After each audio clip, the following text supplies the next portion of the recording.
ฟังเพลงเย็นๆคันแรกก่อนเนาะพี่น้องเนาะพี่ชินเพลงนี้พวกเราฝากให้เมียที่ดีกันแล้วกันเนาะ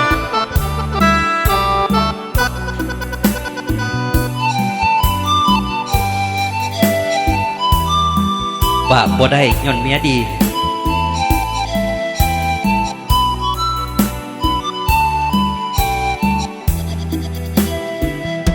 ขอโทษเด้อลา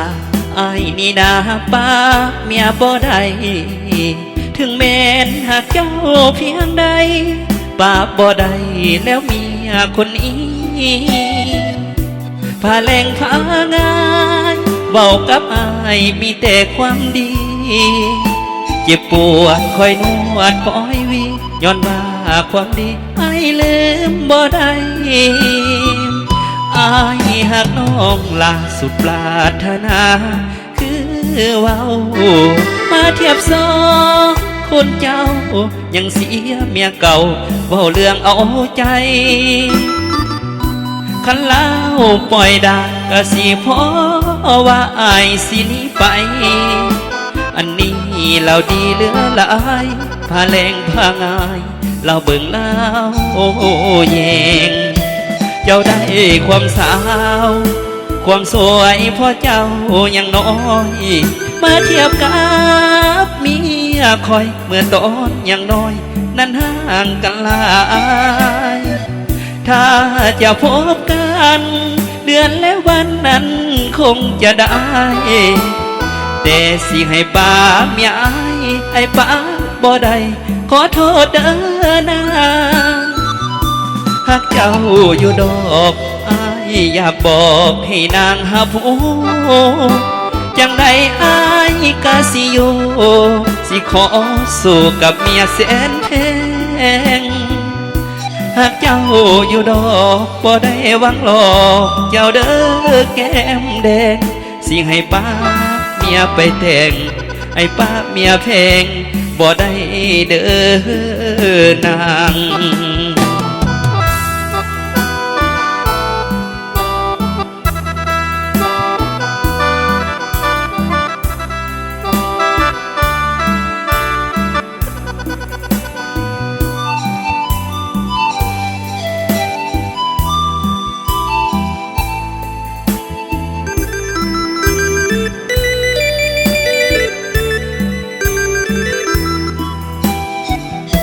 เจ้าได้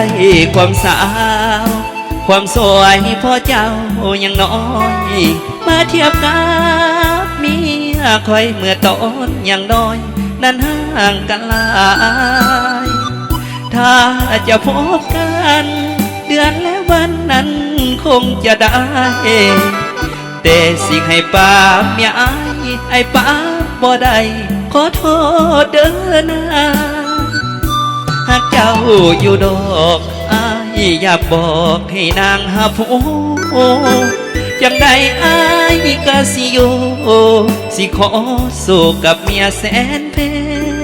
งหากเจ้าอยู่ดอกบ่ได้หวังหลอกเจ้าเด้อแก้มแดงสิให้ป้า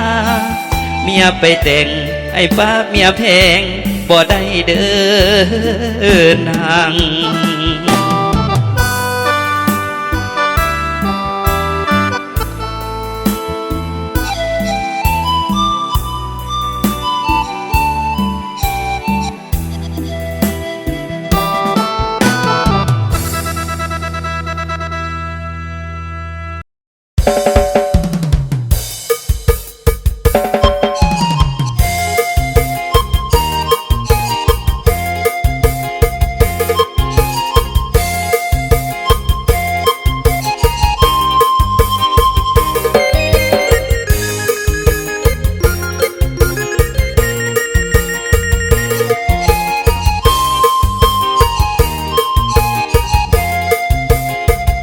เอาไอ้โฟนหา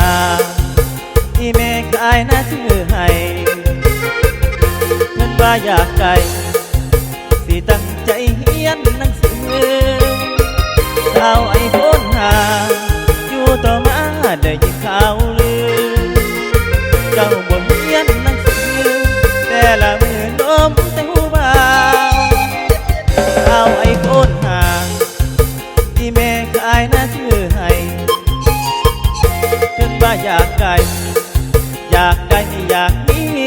ผู้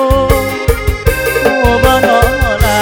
ว่าอีแม่น้ำตาไหลยาวผู้ว่าลูกสาว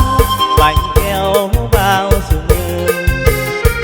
ไปเฮียนหนังสือแต่ละมือเล่นแต่เฟซบุ๊ก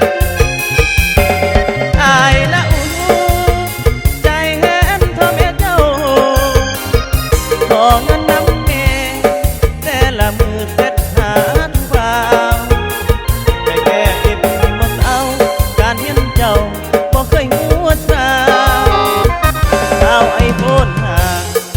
ตื่นมาแล้วแอปแปวแอปแปวยิกตายิงแถวแอปแปวหัวโซสาลาล้อหาคอมเมนต์บ่ยอมรับผู้รับตาสาวไอโฟนหากับใจซะลูตุนเมเอาจัดให้ตามคำขอเด้อสายโฟนหาให้ขอมานะ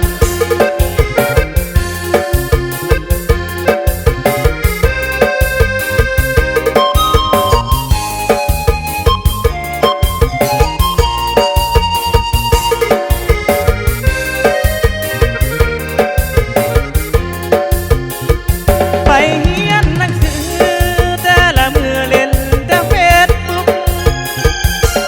อายละอูใจเห็นเธอแม่เจ้าขอเงินน้ำแม่แต่ละมือเซ็ตหาทุกบ่าวไปแก้เก็บบ่เศร้าการยิ้มเจ้าบ่เคยหัวซาสาวไอโฟนหาเดินมาแล้วแอปแปวแอปแปวยิกตายิงเขียวแอบแบวอุดโซสาลาล้อหาคอมเมนต์บ่ยอมรับผู้รับตา